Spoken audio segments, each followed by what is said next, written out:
Kane, it's 1-0. We're fucking down. 13th in the championship. The takeover happened as I said it would. People will be. Oh, when have we got Leeds?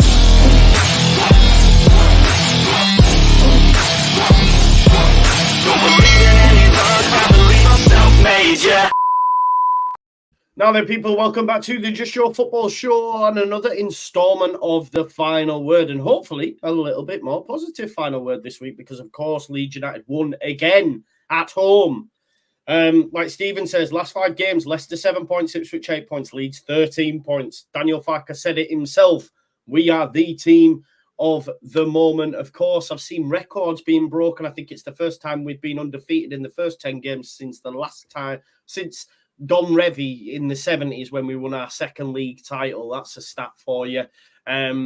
First time we've been undefeated in 6 since 2019 when Bielsa was here last time in the championship. So we're flying. The signs are positive, especially at home, of course. We can maybe chat about away form and stuff. But last night was, for me, without being an amazing performance, Max, we just got the job done, which is the sign of a good team. I think first half, I don't think we were great. I thought Ampadu was poor. And I looked at Ampadu, I was thinking, this guy needs a rest or something because he's making mistakes that I haven't seen him do up until this point. So I don't know if there's a discussion about that, but I'll hand over to you, mate. 3 points, even though we weren't great. Yeah, and I do think I did give a bit of credit to Swansea, actually, for having a good first half. I think they were a lot worse in the second half, but in the first half, I think Swansea actually, I give them credit because they're one of the only sides who's come to Elland Road and actually really tried to take the game to Leeds early on. And they did come out and they did press us. They did see that other teams have had joy against us when they've come out and pressed us high up. And they had the better of the opening exchanges, really. And I think as well, we struggled a little bit with Ampadu, and I don't think it was entirely his fault in that first half because I think the way that we were, Kamara was actually almost playing up alongside Joel Piroe at times, and it was like I looked at it and I was like, hold on, it looks like we've got two number 10 split there, and we've got Ampadu on his own, almost like we were playing a bit of a 4-1-4-1 like we used to under Bielsa, where Calvin would sit and Ampadu was left on his own, and they were just running through our midfield like a hot knife through butter. I think it improved in the second half because they dropped off a little bit and didn't press as much. But I do want to give them a bit of credit, Swansea, because I do think they did well in that first half. But obviously, the sign of a good team is in when another team's playing well against you, you could still go out and get that goal, and that's what we did just before half time. But I think, like you say, we weren't definitely fantastic, better than their league position, aren't they, Max? There's 17. Yeah. They're one of the better sides that have come to Elland Road, in my opinion. Yeah, and I do. Yeah, it doesn't look like that on the scoreline, does it? Because we've obviously won 3-1 in the end. But that first half, there could have been goals for either side. I know we sort of outplayed them in the second half, but I do think, that they are one of the better sides who've come and tried to play against us. So I do give them a bit of credit for that. Yeah, Luke, you'd have been at the game. I wasn't last night, mate. I don't tend to get to many midweeks because of where I'm situated within the country. I'll be there at the weekend, but yeah, sorry, mate. Go on. No, go on.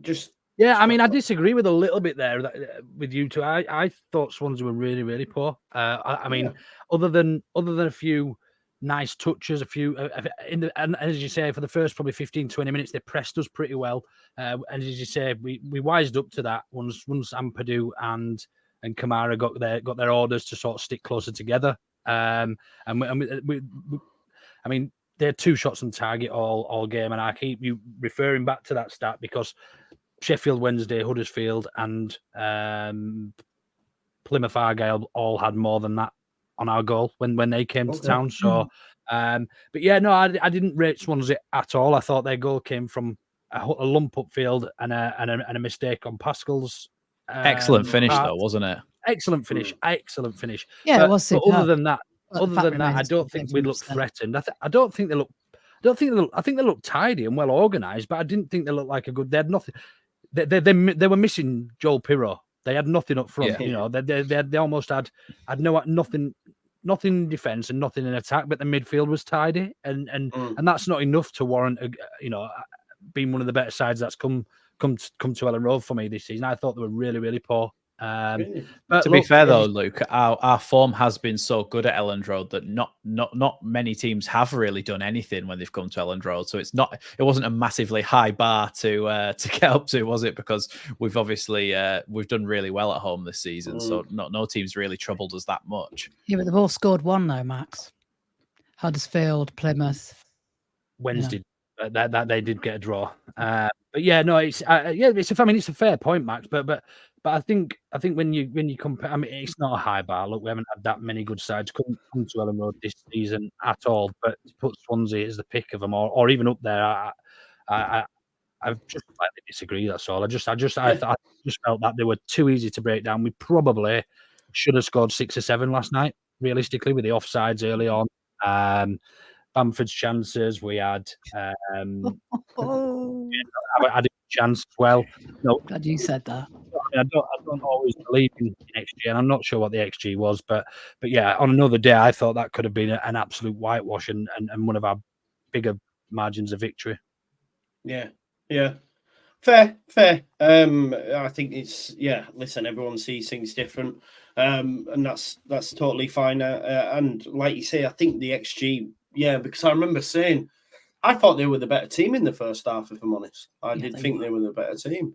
I didn't think we really showed up in the first half for me. I think Ampadu, I don't know if he needs a rest. Like, I don't know if he needs a rest, but then he did improve and he did get that killer assist. So then it's like, oh, he's done all right. But I don't know. I just think they were a bit, maybe it was a hangover from Friday night against Rotherham and that sucker punch we got that, I mean, I didn't even know what were going on at the time. I was still thinking, was Dan James offside? And then next thing you know, it's him back at net, weren't it? It was a pretty thing. And yeah, when I seen it going, I was thinking, oh, what's Melier done? Because I didn't get to see it. And then obviously it was a Strauch header. But one thing I want to do, because every time I get the opportunity to, I will do it. And I want to praise Archie Gray, because I've just seen some highlights of him on Twitter as well. And there was similar sort of balls that Archie Gray received over his shoulder that he could have easily headed back to Rodon, and that their on-rushing striker would have got him, and he just checks his mirrors and then goes, no, I'll not do that, chests it and turns. And I just think it shows just how good he is, because Strauch wasn't aware of that danger and played that poor header that meant they conceded that goal. So I just wanted to praise Archie just for a second there, because I absolutely love the kid. So I think, he's phenomenal. Kate, we were talking off here. I said it's going to be relatively positive tonight. You had a few negatives. We didn't share them. We wanted to save it. So what were your main gripes based on yesterday? Well, first of all, it's not like a massive crap, because obviously, look, we won 3-1, which is great. I predicted that, and basically fantastic goals. No, I did. I predicted it all week. I've been saying 3-1. But fantastic goals. Obviously, Ritter's goal in particular was just sublime. My issue is they obviously needed a kick up the arse. I agree with Matt. I agree with Luke. At the end of the day, we should have won 3 or 4, 5. One. Why are we? Last sort of 10 minutes or whenever that came on, why is he leaving the sub so late? Willie Nonto for me should have been on long before he brought him on. And why Bamford? Please tell me why. Is it because we've got a massive game on Saturday against Borough and we need to save some legs? Is that the only reason? Well, what does he do when he comes on, Joe? This is my thing, and this is what we were talking about today. Also, can I just get in the fact we had less possession than them for the most part of the match. It ended up 50-50, but for most of the first half, it was less than 50%, which for a possession-based team that you reminded me of last time I was on here, that's not particularly great, is it? No, I agree with what I said in the first half. Swansea, I believe Swansea were better, Kate. I believe that fact. But we were much the better side in the second half. For me, I think it goes without saying. In terms of, I listened to Don't Go to Bed Just Yet. Obviously, we don't get the luxury of seeing this, but they said as soon as the third goal went in, that Bamford and Nonto would pull back to come on the pitch. So obviously Farke doesn't trust them while the game's in the balance. But as soon as the third goal was scored, he was like, right, let me rest Rutter. Let me give Bamford some minutes. Let me give Bamford some minutes. More goals, Joe. We need more goals. We could have scored more, surely. But we were 3-1 up and they weren't created anything. But this is the philosophy difference, Kate. This is the thing that we need to get used to, because, like you say, sometimes, well, not sometimes, every single time under Bielsa, he would be like, right, let's go and get some more goals. But Farke's just not the same manager as Bielsa. He will say the game's won. Let's rest some players. Let's get ready for the weekend. Okay. And maybe that's just a different style, I think. Because there was actually a perfect example of this. There was a time when we were counter-attacking. This was when all the subs were on, so I think Firpo was on as well. And the ball came to Firpo on the left-hand side and we were counter-attacking, and Farke was screaming at them, and Firpo stopped running because he got given the ball. He stopped running towards goal to do the counter-attack. He just stopped and he just put his foot on the ball and then just passed it to another player inside. They just completely slowed down the move, and Firpo looked like, I wanted to go forward there. You could tell he looked disappointed, but they're actually being told, you don't need to expend all that extra energy. You don't need to go and get that goal, because that's obviously a chance for them to counterattack if we've thrown a load of players forward. I think it's just a different style that takes a bit of getting used to be honest. Yeah, we talked about this last week, didn't we? In its entirety, as to whether they've been told to take the foot off the gas, and actually, you know, when you got 2-goal lead, you're pretty much sort of 100 to 1 on to win that game with 20 minutes left or whatever it is. And whether or not actually sometimes it's the players who don't perform. But for me, very much so. I think Farke sees that two-goal margin as a trigger point for actually thinking, you know what, we're in a position here where we could see the game out, especially at home, especially considering they only had 2 shots on target all game and 1 came from that error. I think it also is quite telling in who the substitutes were that were brought off, because it was Byram, who we know is injury prone, but he wants him as his left back. It was Joel Piroe was brought off, wasn't he? Jorginho was brought off. Was Piroe brought off? No, Piroe wasn't. Jorginho was brought off, who'd been nursing a bit of an injury. Then you had Somerville, who's such an important player, and James came off.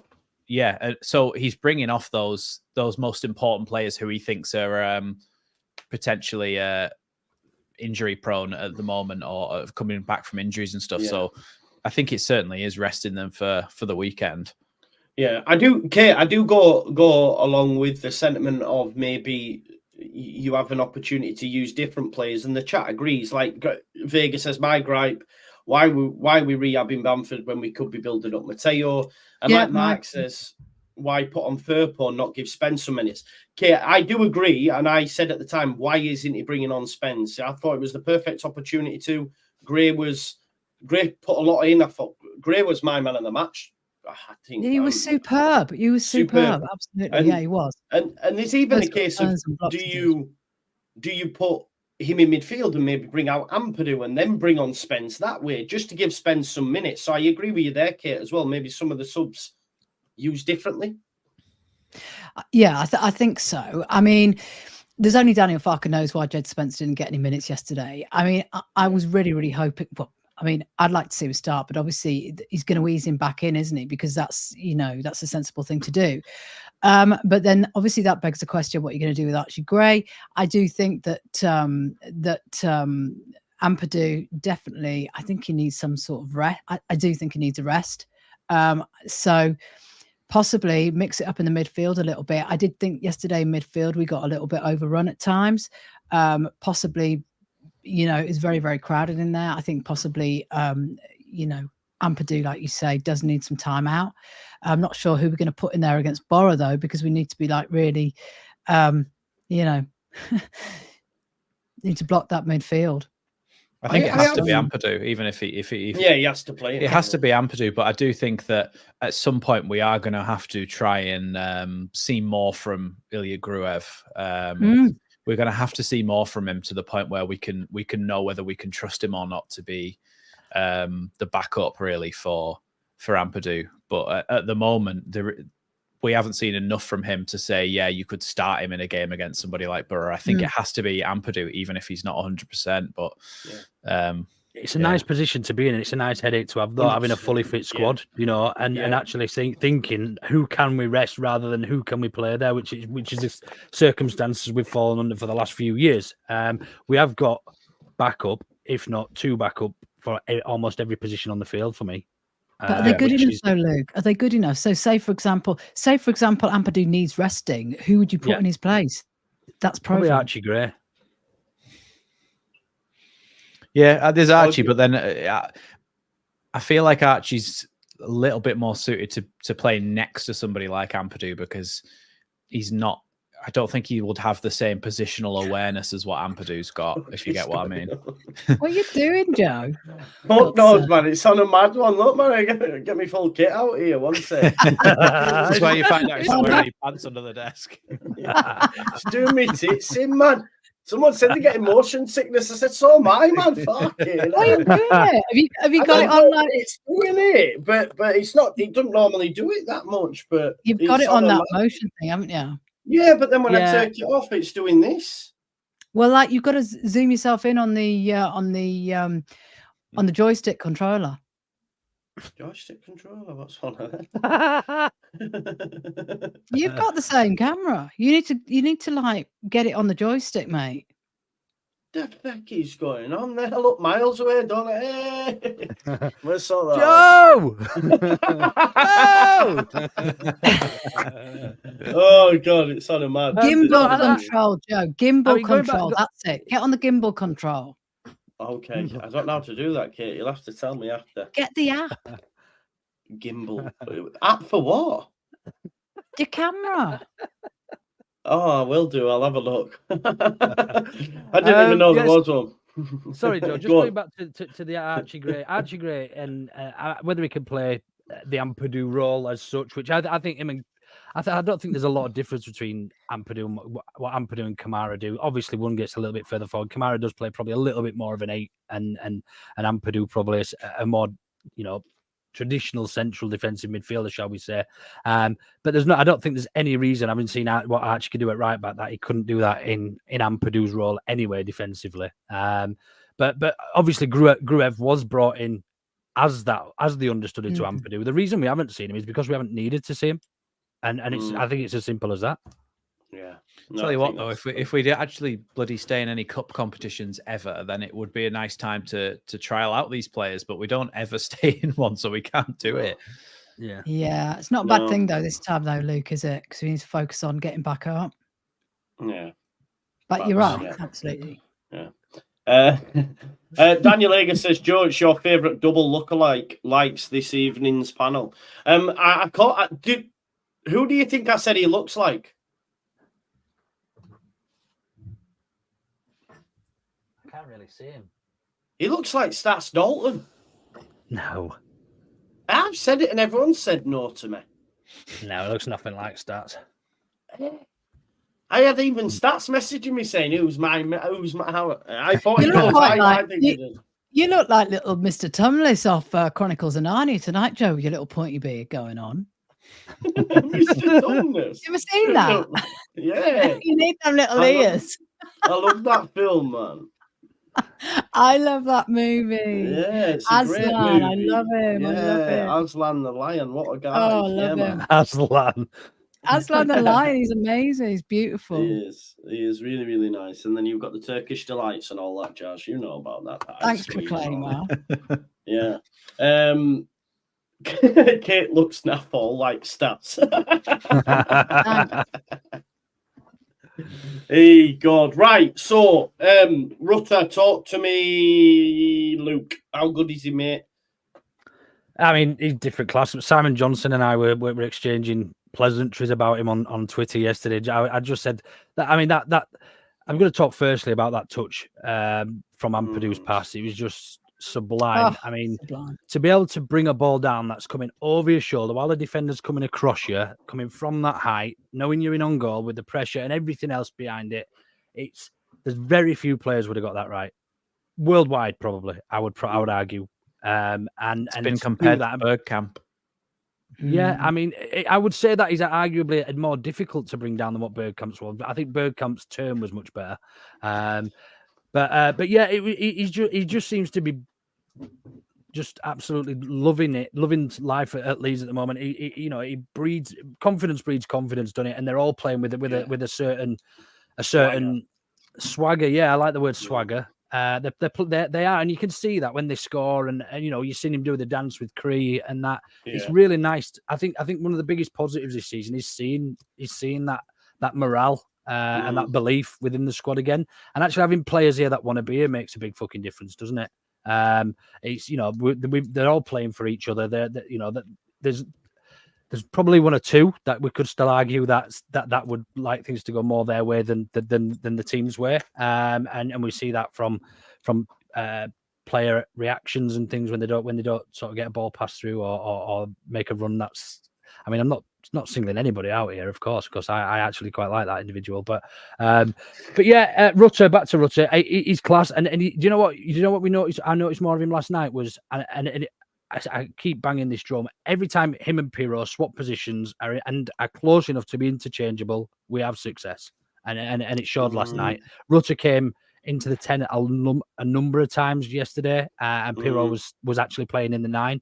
And it just works so well. And they were actually playing off each other really well. But yeah, it just gets better and better each game, and he's starting to slowly live up to his price tag, shall we say? I think we can understand why there was such a price tag put on him by Hoffenheim and why we were so willing to pay that.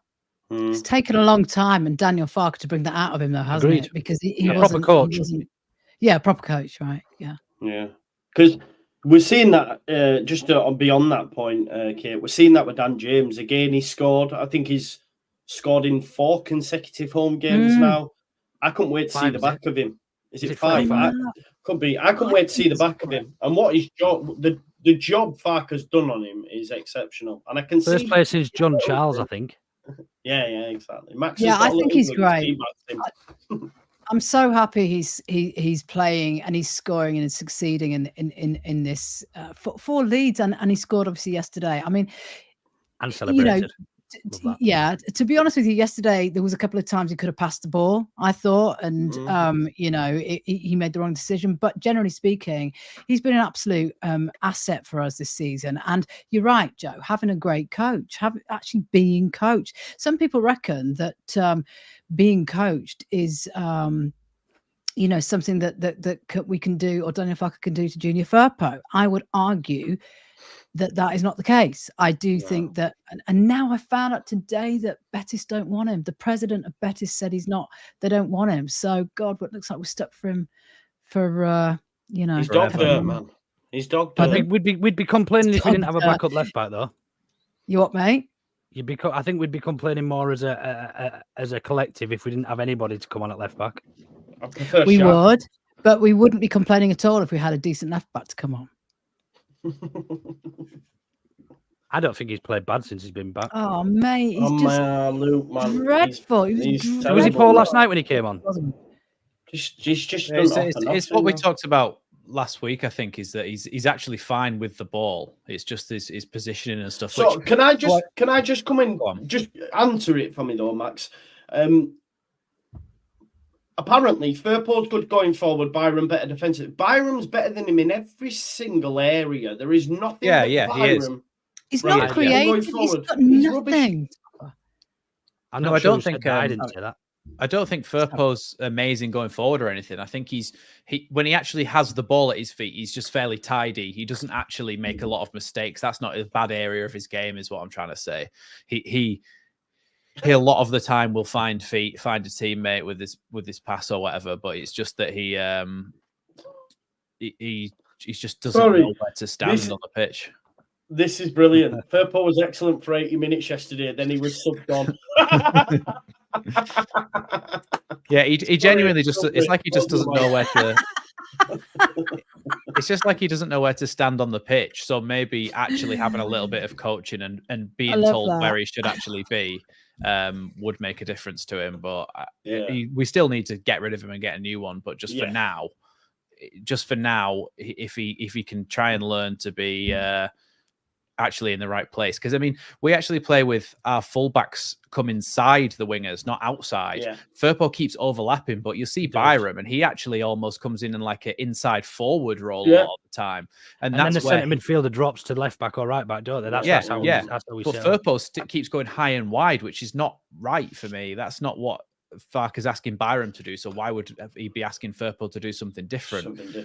So I think it's a lot down to that. But I mean, yeah, we need to get rid of him and sign a new left back. But there's a potential that he could be an okay fullback for 10 minutes at the end of games if you can just learn to stand in the right place. Yeah. You bring him on when you're 3-1 up, don't you? You don't want to bring him on when it's 1-1 or it's 1-0 or whatever. You know what I mean? I wouldn't anyway. I know Luke might. But we did the same with Willie Nonto for that. You know, we only brought Willie on when we were 3-1 up, and he's an Italian international. Can I talk about that? Well, under 21 international now. Like Willie absolutely ruined him. If I was him, I'd want to leave. Why? He's been lumped in with the likes of Bamford and Firpo being brought in at the same time. Why wouldn't he want to leave? He should have been on before then. And don't you think there's a pattern to Daniel Farke's subs as well? Are we on about Nonto here? Are you on about Nonto coming on at the same time, pretty much as Bamford and Firpo? He's putting him in the same category as that. He's much better than that, and he should have been on earlier, I think. There is a case, but I mean, no opinions. Yeah, the only problem is who does it like? If he starts games, he's not in better form than any of the current starting attackers. And if he does come on, Max. I think that's just Farke's substitutions. I don't think it's particularly down to him being lumped in with Bamford and the others. I think it's just because that's when he makes his substitutions, and it's more about the players he wanted to take off than the players he wanted to bring on. Yeah, and I think this is a lot to do with game state as well, because I think a lot of us at half time, had we not scored in the 45th minute, would have been saying, right, we now need to see an injection or something. Do we bring on Nonto for James? Do we do this? Do we do that? But because we went in 2-1 up, then we get the third 10 minutes into the second half. It's like, now we're comfortable. So then I assume the thinking changes to what Luke was saying of, now who do I protect as opposed to who do I bring on to impact the game? Do you know what I mean? You're never comfortable. You're never comfortable when you bring Patrick Bamford on with a two-goal lead. I'm sorry, but you're not. And Liam Cooper at the back. Liam Cooper, I didn't understand that, but apparently it was cramp. I think that's why he came on for Strauch. I don't think. But Strauch's also still got his surgery and stuff that he's had, hasn't he? Yeah. I'm playing devil's advocate a little bit, guys. Yeah, I know. Yeah. We've got to have one or two scapegoats, otherwise we wouldn't be Leeds United fans, would we? Do you know what I mean? What you've got to ask yourself is, where's Tyler Roberts in all of this? Weston McKennie's getting off lightly, isn't he? Yeah, no, man, bloody hell. He's playing in midfield at Juve, isn't he? I think he got battered the other night, actually, when they played Milan. I think he got a load of stick. Otter's getting a load of stick over in Sevilla as well. I don't know if you've seen that thing that I tweeted out earlier on from On the Continent. They want him out of Sevilla already, which is fantastic. So don't know where he'll end up, but yeah, probably away from a football club collecting stickers again like he did when he was a young'un. But yeah, that's Victor Orta. Sam Byram, while we're talking about left back, how exceptional was he? And also that tackle that created that third goal was unbelievable, man. You just love that, don't you? You love it. If there's a ball that's just bouncing away from a player, you just know he's going to fly in for it. And like you say, amazing tackle, went straight to Jorginho, who just slipped in Dan James and finished it. It was lovely. Yeah. But yeah, Byram himself, the thing is, I think he's done so well this season, partly because he's played for Farke before. So he didn't have to learn the system. He didn't have to learn his roles and responsibilities. This is like his bread and butter, isn't it? This is what he's done for years. Yeah. So that was a really good and astute signing to make, because not only did he used to play for the club and he's free and he's a good player, but he's played for Farke. So it's like, okay, we can get instant impact out of him. And obviously he's he's coming in straight away, and he knows exactly what he's doing, and he's doing really, really good job at doing it. He's tough tackling. He's in the right place at the right time. He covers Strauch when he has to. He gets forward when he has to. He links up the play. Sometimes you find him, he's like in the centre forward spot, but then he always ends up in the right place by the end of the move. Positional awareness, great. I think he's just, he's fantastic. He's what we wished he would have, like, who's what we wish we could have got out of him before he left, because we could all see the potential there, and he's playing his socks off for Leeds at the moment. Yeah, he's what? Luke, is he the best free transfer that Leeds have ever acquired? I know that's been bandied about a bit. I think that's what Farker said, didn't he? It's up there for him. Yeah, I mean, I'd have to look back. Certainly in recent history. I mean, I don't know. I have to be honest. I'm not very good at remembering things, so I couldn't tell you. I couldn't tell you our last free beer, transfer Luke, was. Isn't it? But no, look, in terms of value for money, I mean, I have to be a bit of humble pie and hold both hands up and say, look, I was one of these who were very questionable, shall we say, of the decision to bring Sam Byram back. When I heard he was training with the club, I was like, well, that's not the quality, that's not the level we should be looking at if we're going to be pushing for automatic promotion next season. And how wrong could I be? He's just been everything and more that he was the first time round at Leeds. I think he's arguably been better for us since he's been back than I remember him being when he was here the first time.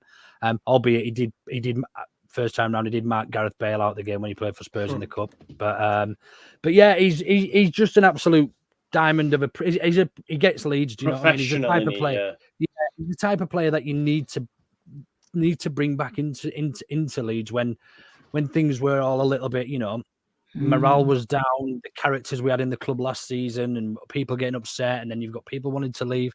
He's almost the type of lad you can imagine would steady the ship. He probably doesn't say too much, but he doesn't need to. Do you know? He's like you say, a model professional. He's stable, isn't he, Luke? Stable. Absolutely. And that tackle epitomizes everything about what it should mean to play for Leeds United. You put even Junior Firpo, I've just said, isn't that bad. You put him in that position, he's not making that tackle. You put any of the lads who've gone back out on loan this season in that position, they're not putting themselves in for that tackle. And he's a lad who could easily get injured from that tackle. Absolutely, as well, absolutely. I mean? Yeah. So all props to him, man. He's earned every penny of that contract he's been given. And he'll be on next to note as well, the poor lad. You know what I mean? So give him a. You know what? You know me. Give him a fucking new deal. Give him some more money. No, I don't do that, man. He's proven do it, not hasn't do he? that. That is an absolute maybe fate, that for him to get injured and be out all season. When you think what some of them are on compared to what he's probably on and what he actually does, I mean, he literally is our go-to. You what, mate? I don't even think he'll be on that, bro. Probably on 15-20 grand, I'd say. I don't even think he'll be on that. No, I don't think he'll be on that. No, not for a player that was coming in who had no club and all that. He'd have took out, man. He's probably paying us to play. He's probably paying subs. He's probably paying them. That's £2 a week. Have you got your sub, Sam? Sorry, mate, you're injured. Love that. Great. Yeah, I love him. I'd love nothing more, me being this sentimental dude that I am. That okay, of course, if we got promoted, well, when we get promoted, because I think we will. I'd still love him to be involved in the squad. You know what I mean? And me too. He deserves it. I would. Yeah, I would. He's the sort of player you'd love to have as a backup option if you did get promoted, isn't he? And you'd still be able to come on and do you a job. Yeah, exactly that. And he has played, he has played in the Premier League, okay, sparingly, a little bit of Norwich, maybe West Ham and that. So it'd be nice to he's only 30, to be fair. Yeah, I suppose, but it's not that old, really. No, I know he's been injury prone, but yeah, for a footballer, he's still got a good couple of years left in him. It's his attitude, though, isn't it? It's his attitude for me. I mean, of course, he like, performs on the pitch, but the way he approaches it, he's so committed and, positive, really lovely guy. You can't help but like him as well. So I think he's, the full package. I just hope he can keep fit. It is a worry, obviously. But he seems to like go into and play like he's prepared to put his body on the line, a bit like Joe Rodon. So, you know, he's not shying away from things for fear of getting injured like a certain other person does. Do you know what I mean? Sort of sticking his leg out and bringing it back in like that. Do you know what I mean? Yeah, no, I hear it. I do hear what you're saying. Pascal Strauchen, the fact that Byram came back after their injuries. Yeah, I've just seen that, Vic, as well. They reckon 25 grand. I had a look myself. Yeah, 25 grand apparently is on more than some of the other lads that are in the team. So that's quite surprising. So there you go. It's not being verified, but it does say here that Joe Rodon's on 10 grand. But maybe that's what we're paying percentage of his wages, perhaps. Maybe, yeah, because there's no way he goes to Spurs and gets paid 10 grand a week. Not a chance. No. So yeah. I don't know what else there is really to cover other than we're flying. Obviously, we gained ground on Leicester. Leicester, 8 points between us and Leicester, and then 7 between us and Ipswich, I believe. Yeah. I've said. Well, let's have a little. Go on. Let's Let's have a little think about what's going to happen this weekend, though, because Against I mean, Middlesbrough. Before we move on to that, I'm really interested in looking at top 6. Just before we move on to that, another show, Joe? Can I just talk about? Can I just talk about Piroe from last night, because I think he was a lot, like Luke alluded to it a little bit before. I think he was involved a lot more than he usually is, and that sort of synergy he had with Jorginho of swapping those positions and playing close to each other was working really well. And also, how much of a almost like carbon copy was his goal last night to his goal against Plymouth, when Somerville is holding the ball, waiting for his run. He feels him run past his left shoulder, slips him in, and he slides it under the goalkeeper. It's almost like just the same move. So you can tell that's something that's been worked on, him going on the outside of Somerville and picking up that ball. And I thought it was an excellent finish. We know that his finishing's great, but I think he was involved a lot more than he usually is last night. So I was really impressed with him, and I want him to be more involved like that. But yeah, I thought he was really good. Work rate was high, wasn't it?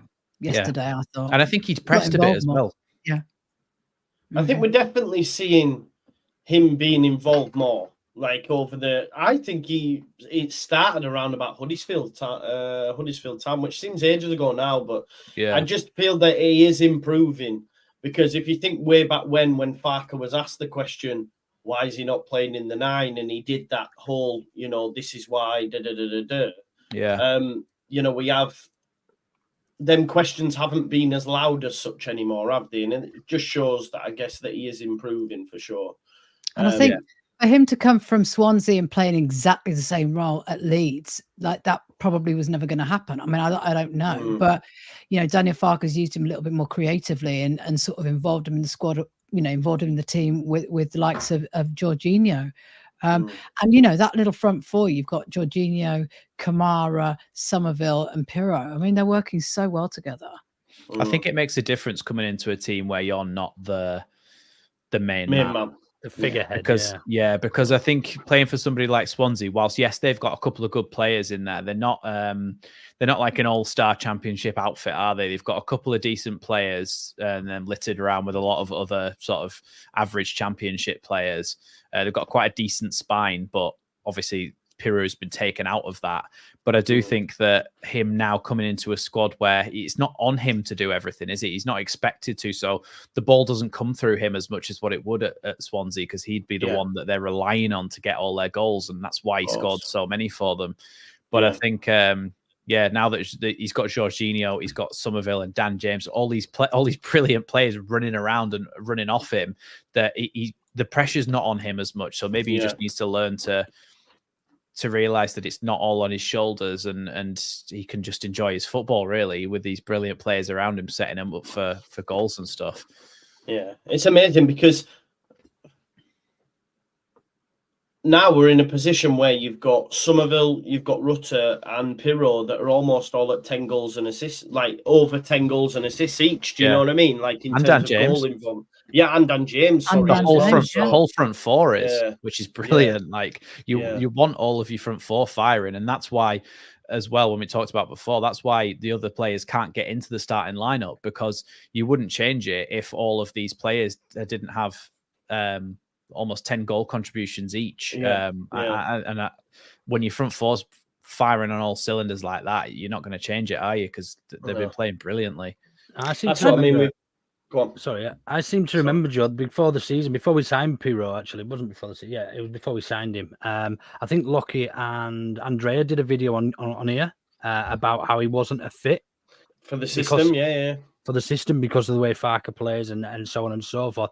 And I think that's props to both Farke and Piroe for bringing him in and actually making him fit the system and using, and that's actually brought the best out of the players around him as well. I think it's improved Jorginho.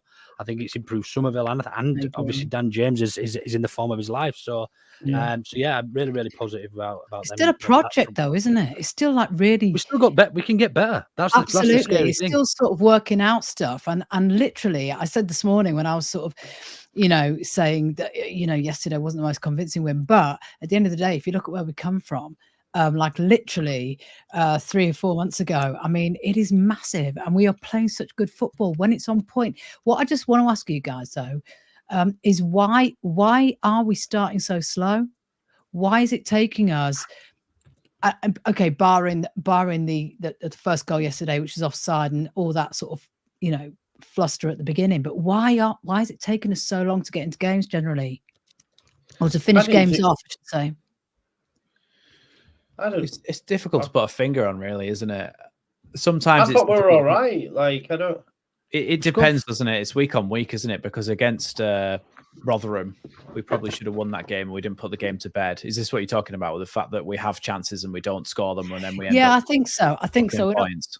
And even yesterday, Max, like yesterday, there were certain times in that first half where we kind of looked like we'd lost the plot, and when Swansea was sort of like running rings around us in the, in our half at certain points at the beginning of the game, or the middle of the first half.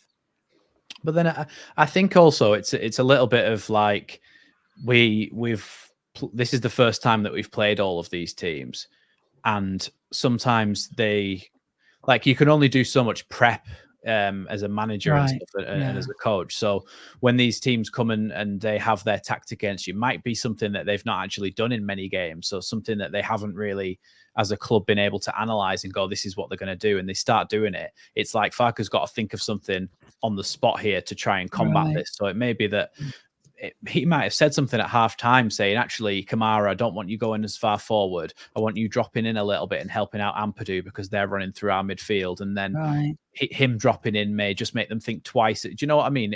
So sometimes I think it's that as the cliche chess game when it's football, of the managers trying to figure out why the other managers, or not his motivation, but what he's doing and how to fix it, really. Yeah, I'm just coming back to like the goals and assists just to go through it. We've got Joel Piroe on 8, Dan James on 9, and this is goal involvement, so goals and assists. Rutter on 11 and Somerville on 13. So it's not out of the realms of possibility that Somerville could end up with 20, and the rest over 10, maybe Rutter over 15. It's insane, really, just how we need 85, Joe. 85 what points? 85 points, isn't it? Is that what it is? Vic seems to think we're on course for a 92-point season currently. Who says that? Oh, Vic. Yeah, that must be. Are we averaging 2 points a game then? Are we on 36 now? 35. 35. So we're not far off here. 75 goals. Is that what Farke said? I think that's what Farke said, isn't it? That he wanted. But I mean, if our front four's all firing like that, then there's a good chance we get to that. Yeah, easily. We're only 18 games. But there's also a good chance that Ipswich and Leicester get to it. That's what I'm saying about getting those extra goals at the end. Kate, we're gaining, man. Don't worry about them. Leicester, they ain't all that. They're now, initially when they came down, there's this new manager. It's Leicester City. Oh, they've got this player, they've got that player. Over the last few weeks, they've been getting found out. They've been getting found out. You know, if you go on Twitter now, they're all talking about Plan Bs and Maresca's another Rodgers and oh God, you know, to be honest, what's going on? I think it's the just more consistent side is Ipswich. Sorry, Max, go on. Yeah, I was just going to say, I think it's just starting to level out, and they're just starting to look like they're actually a normal human championship side. Because it's the same thing that's happening to us. We go and draw at Rotherham, and we're like, oh God, it's terrible this. But it's only because Leicester just haven't really been doing that at all until, I mean, they hadn't drawn, had they, until this game? I don't think. I think this is the first time they'd drawn. Oh, is it? Was it over Windsor? Hold on a sec. Yeah, Leicester have drawn one game out of 18, and it was yesterday. And that was really unexpected, wasn't it? Yeah. Obviously, so they just haven't been drawing any games. It's Wednesday, for God's sake. Didn't we draw against them? Yeah. But the thing is, Leicester have got to go to West Brom as well on the weekend. I know that's going to be difficult. 12:30. West Brom are a good side, man. Yeah, they are. Good side. It's a bit of a local derby as well, isn't it? So there'll be a bit, maybe a bit of. Well, it's all the Midlands team like to think that they're all. I thought West Brom was Birmingham, man. Yeah, West Brom's more Birmingham. It's not a derby, man. Leicester's East Midlands, mate. Yeah, but it's not a derby. What are you talking about? All the Midlands teams class it as a rivalry when they play each other, just like the rest of Yorkshire, even though they're miles away from us, still think that it's a rivalry with us. Yeah, but Midlands isn't a county. Midlands is an area. But I think you just made that up, Max. Yeah, Max, I'm not having that, mate. If I asked the Leicester fan, if they'd be like, no, and West Brom would be like, no, mate, it's Birmingham, something like that. That's like saying we're rivals with Stevenage because we're on the M1. Who would Leicester actually have a derby with? Is there a Leicester derby? Do Leicester have a derby? They hate Forest as well, don't they, Leicester? Forest. Derby. Yeah, but that's Derby Forest, isn't it? Yeah. I think Leicester don't have a derby. Aren't they? Yeah. Back nose. Derby, apparently, in the chat, someone's saying. West, Yeah, Derby, absolutely. Derby and Forest and Leicester, it's them three in it. Both, Yeah, I don't know. Either way, they're going to get beat. And then we're going to beat Borough. Let's quickly give me a prediction, because I'm seeing, and again, I don't understand it, but there seems to be a real nervousness about Borough on the weekend, and I'm not feeling it whatsoever. I think we smoked them. I feel it. Right, why? Tell me why. Because they've spanked Preston for 4-0, haven't I? Yeah, but that's Preston. Yeah. We're yet to play Preston, but they started really, really well, didn't they? They had a good start to the season. But look, it's any team that wins 4-0 in this league is, it's not an easy league, is it? I mean, teams are they like nine games unbeaten now, Borough? No, something like that. The other day. No, they got beat the other day. Oh no, they did. Yeah. They got beat by Bristol City, didn't they? 3-2. But they've got a lot of goals in them. They've got a lot of goals in them. Yeah. And obviously, they rested Sam Greenwood because I think they were prepping for him to be without him against us. So he only came on for, I think, the last 20, came on and got an assist straight away. Obviously, they're going to be without him at the weekend. But I don't know. I do feel a little bit nervous, but I just think our home form is positive and too good. And they're not going to like coming here as much as as this is going to be their probably arguably one of their toughest fixtures this season to come to. Greenwood unavailable too. Greenwood really unavailable. I do feel nervous. I still think we'll win, but I don't think I feel more nervous about that fixture than what I did against. Of course, yeah. Swansea. I'm just having a look now. To be fair, the form table over the last 5, they're in 8th, we're in 1st, but over the last 10, we're in 5th and they're in 3rd. In the last 10, so they're over the last 10. The socks up since a really slow start, and I do think that they will be prepared, but they will play us, and I'm a bit nervous about it, I've got to say. But people in my chat saying, like a win, probably settle for a draw, but I do still think we can beat them. Do you know? Who's settling for a draw at home? I was on a few occasions. I was on a few occasions, Joe. No, but those before games are saying I would settle for a draw at home. Has someone said that? No, No, all I'm saying is in my chat, people are saying I want to win, but I'll take a draw against Borough. What? Why? We're at home. We'll be going for the win. All right, no mugs. I understand I understand the way they're looking at it, because there is that element of nervousness that, Piroe aren't a bad side in this league, and they had a good season last season. First time we played them, a little bit of the unknown. As I said, they're coming off the back of a 4-0 spanking of Preston. Their confidence will be through the roof, and we've got to be wise up to that, I think. But on paper, they went to Plymouth and drew 3-0. I mean, it's not beyond the realms of possibility that we draw with them. Oh, well, if we start like we started against, are they the only other team to beat Leicester this season? Yeah, they beat Leicester at their 11th of November, 1-0. Yeah. So, if we start like we did on Wednesday, we're going to have problems. We need to get in there early. What did you say? Sorry. I'm not scared or anything. I I honestly was just about to do the Jesse and go, "You're scared. You're scared, man. What's up?" No, but it's not a given, Joe. It's not a given. I'm always a given. At Ellen Road this season, Leeds United are just a different kettle of fish, and will smoke every team that comes there. Apart from Chef Wednesday. Yeah, John says, let's get that. That was a different time, man. 34 unbeaten league games is the record, and that was in the 1968-69 season. Apparently, I wasn't there, but Dawn's just said that. Are you sure? Yeah. Yeah, I am. Thank you very much. I wasn't even a twinkle in anybody's eye at that point. Thank you very much. Let's get some score predictions then for the weekend. Max, give us yours. Borough, Leeds at Ellen Road. Oh, I feel like it seems like it's going to be a difficult game and a potential banana skin, but I think it's just going to go really well for us, and I think we're going to win it just 2-0. 2-0. Luke? 2-1. Okay. God.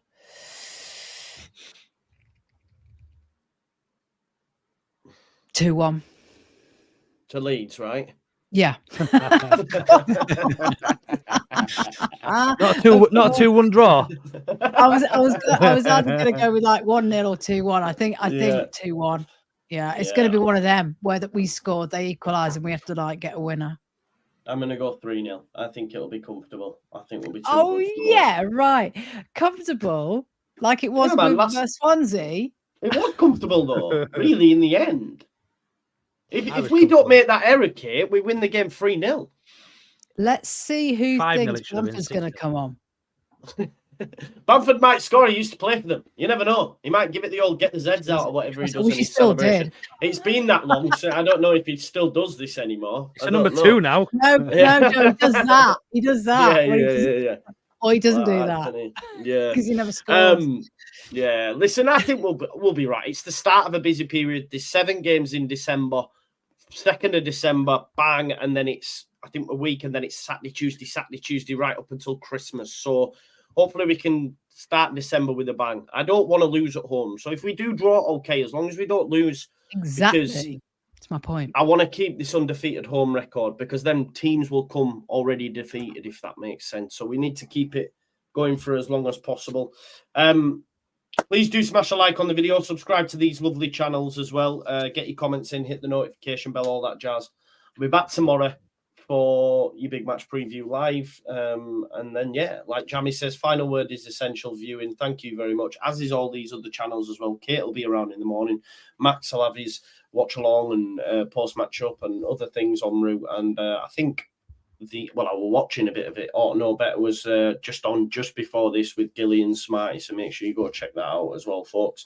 And yeah, we'll see you in a bit. Peace. Bye-bye.